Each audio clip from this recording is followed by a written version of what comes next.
মরক্কোর সাথে ম্যাচটা আসলে এটা জাস্ট একটা এক্সপেরিমেন্ট ছিল। ব্রাজিল ইজ দ্য কিং এবং আমি কিং নিয়ে কথা বলে আসলে জাতে উঠতে চাই, আমি এখন জাতে নাই।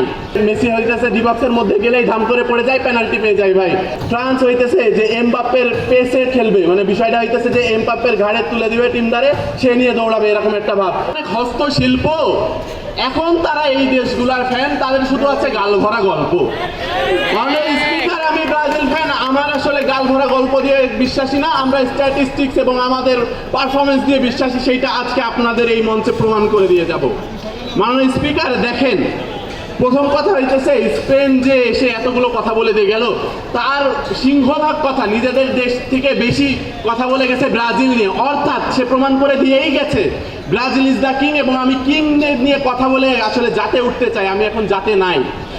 এখন কথা হইতেছে মাননীয় স্পিকার, তারা কি আদেও জাতে উঠতে পারছে? আচ্ছা ধরেন আমি তর্কের ক্ষেত্রে মেনেও নিলাম যে এইখানে 5 স্টার 4 স্টার 3 স্টার যদিও পায় না আর্জেন্টিনা, তারপরে ধরে নিলাম যে এরা উপস্থিত থাকতে পারে। এই যে 2 স্টার 1 স্টার এরা কেন আসছে ভাই আমাদের সাথে ডিবেট করতে? এইটা তো আমার আসলে বোঝে আসে না। ঠিক আছে ভাই, তারপরেও দেখেন যে আমি একটু ছোট করে বলি, যখন আর্জেন্টিনার কথা চলেই আসছে, আর্জেন্টিনাকে একটু বলবো, আর্জেন্টিনার ইতিহাস বলবো। আচ্ছা আচ্ছা বলি, একটু শোনেন। আপনার 78 সালে হোনহে ভিজেলা নামে ওদের হইতেছে যে দেশে একজন স্বৈরাচারী শাসক ছিল, ওইবার খেলা পড়ে তাদের দেশে। এইবার ওই সময় নিয়ম ছিল হইতেছে যে গ্রুপ স্টেজের পরে 8টা টিম উঠবে এবং 8টা টিমে 2টা গ্রুপ হবে, 2টা গ্রুপের বেস্ট 2টা টিম ফাইনাল খেলবে। খেলা হওয়ার কথা ছিল যে পেরু আর্জেন্টিনার যেদিন খেলা ওই দিন ব্রাজিলেরও খেলা। এখন হইতেছে ওই খেলা দুটো একসাথে হইলে রেজাল্ট যাতে কেউ না জানে, কিন্তু ওই শহরের শাসক এসে পেরু এই খেলা পিছাই দিল যাতে ব্রাজিলের রেজাল্ট দেখে তারা খেলতে পারে। এবং তারা হইতেছে যে এই পেরুর রুমে ঢুকে তারা অনেক বায়াস ক্লেম করে তারপরে হইতেছে তাদের ম্যাচটা হারায়। এই বিশ্বকাপের পরে আসলে তারা এই পেরুকে 35,000 টন গম উপহার দেয় মাননীয় স্পিকার, বন্দি বিনিময় চুক্তি করে। আসলে তারা কাপটা যে কিভাবে পেয়েছে এইখানে কিন্তু প্রমাণিত হয় মাননীয় স্পিকার। 86-তে মেক্সিকোর কথাটা কি বলবো, লজ্জা পাবেন না কিন্তু। 86-তে মেক্সিকোর হস্তশিল্প আসলে এক্সপ্লেন করার কিছু নাই, আর্জেন্টিনা যে কিভাবে পাইছিল এটা সবাই জানে মাননীয় স্পিকার। এরপরে দেখেন ভাই 2022 সালের কথা বলি। 2022-এ যে রিসেন্ট আপনারা জানেন যেখানে আসলে মেসি হইতেছে ডিবক্সের মধ্যে গেলেই ধাম করে পড়ে যায়, পেনাল্টি পেয়ে যায় ভাই। এই পেনাল্টি দিয়ে জিতাটা আসলে আপনারা জিতা মনে করেন কিনা এটা একটু প্রশ্ন নিয়ে। এরপরে হইতেছে দেখেন স্পেন হইতেছে যে স্পেন বলেন যে আসলে এত স্লো খেলে ভাই, আমি মানে কি বলবো, এইভাবে আপনারা ওয়ার্ল্ড কাপ পাবেন না। জার্মানি ভাই, আগে আপনাদের যে টিম ছিল শ্রদ্ধা করতাম ভাই, এখন নাই, ভঙ্গুর হয়ে গেছেন। আপনার পর্তুগালের কথা বলি ভাই, পর্তুগিজরা যে এত হিপোক্রিট ভাই।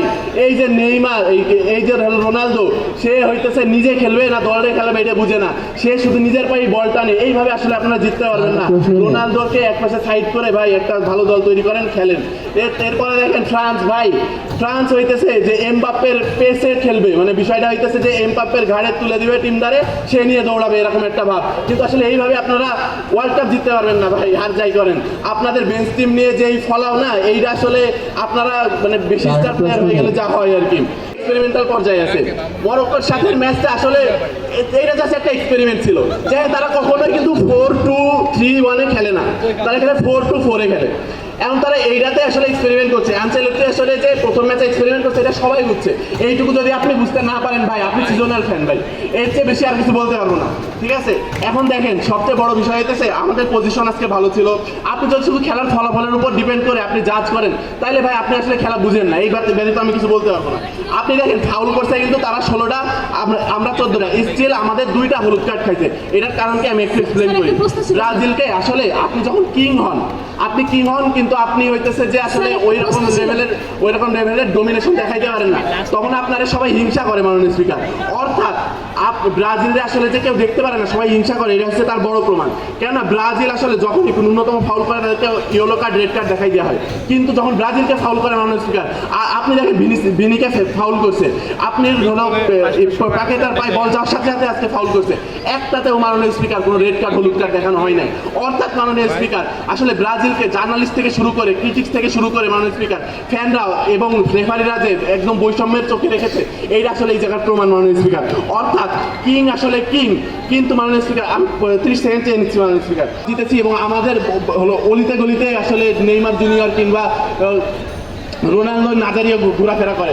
অর্থাৎ মাননীয় স্পিকার, আমরা যে আজকে আপনাদের সাথে ডিবেট করতে আসছি এইটাই আপনার জন্য বড়। আমরা আসলে বেস্টের তকমা, বেস্টের উপরে যে তকমাটা থাকে না, ওইখানে বসে থাকি, আমরা কখনো ডিবেটের পর্যায়ে নামি না। আজ আমি জাস্ট আপনাদের এই কথাটাই মনে করাই দিতে এসেছি। হয়তো বা আজকে একটু খারাপ দিন চলছে, এর জন্য আপনাদেরকে বলে দিতে চাই যে ভাই, গাধার রেসে ঘোড়া অংশগ্রহণ করে না, ঘোড়ার রেসে সিংহ অংশগ্রহণ করে না। We were the king, we are the king. আমরা ইতিহাসে একটু ঘেটে দেখে নেন ভাই, আজ পর্যন্ত ব্রাজিল আসলে বিশ্বকাপের সর্বোচ্চ ভাগিদার। এবং এই কথা বলে আজকে আমি আমার ডিবেট শেষ করতে চাই। ধন্যবাদ মাননীয় স্পিকার।